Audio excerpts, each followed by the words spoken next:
कोई कैकेयी को कभी दोष मत देना। मां कैकेयी को अयोध्या में कोई ऐसा प्रेमी नहीं था जैसी मां कैकेयी प्रेमी थी, क्योंकि रघुनाथ जी का वियोग, भरत जी का वियोग, महाराज दशरथ का वियोग, पूरे अयोध्या वासियों की निंदा का पात्र बनकर राम जी की इच्छा की पूर्ति की।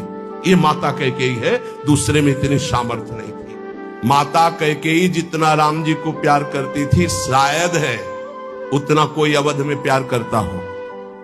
भगवान श्री राम एकांत में माता कैकेयी से कहा, मां मैंने पूरी अवध में देखा है कि आपसे ज्यादा मुझे कोई प्यार नहीं करता, और ये सामर्थ्य केवल अधिक प्यार करने वाले में ही होती है। तो आप मेरे लिए निंदा सहेंगे, मेरे लिए आप अपमान सहेंगे, मेरे लिए पुत्र वियोग, मेरे लिए पति वियोग, ये केवल आप ही सह सकती हैं। इतना त्याग आप कर सकती हैं, मुझे पता है, क्योंकि आप हृदय से बहुत बहादुर हैं। देवासुर संग्राम में साथ गई थी कैकेयी जी महाराज चक्रवर्ती सम्राट दशरथ के। भगवान राम जी इसीलिए कह रहे हैं कि आपका हृदय वीर रस से भरा हुआ है, आप सह सकती हो मां, बस एक मेरी इच्छा है। तो उन्होंने कहा, हे राम तुम्हारे लिए अभी प्राण त्याग सकती हूं, तुम्हारे लिए सब कुछ त्याग सकती हूं। तो उनका आपको बस जिसलिए मेरा अवतार हुआ, मैं संतों के सुख के लिए अवतरित हुआ हूं, मैं अवध का राजा अभी नहीं बनूंगा, अभी आपको मुझे वनवास भेजना ही होगा।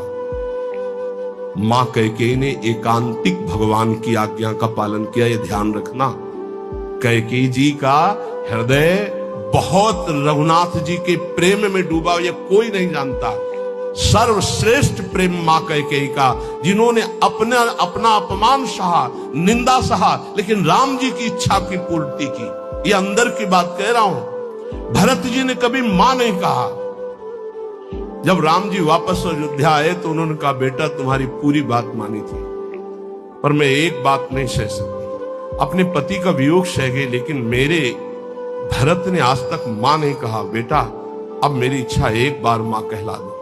तो राम जी जा रहे थे, भरत जी को सूचना मिली कि राम जी ये कहलाने के लिए आ रहे हैं। उनकी जो दशा हुई वो देखकर भगवान वापस हो गए कि ऐसा नहीं, एक बार भी मान। इतना कष्ट सहा माता कैकेयी ने, लेकिन राम जी की इच्छा का पालन किया। ध्यान रखना।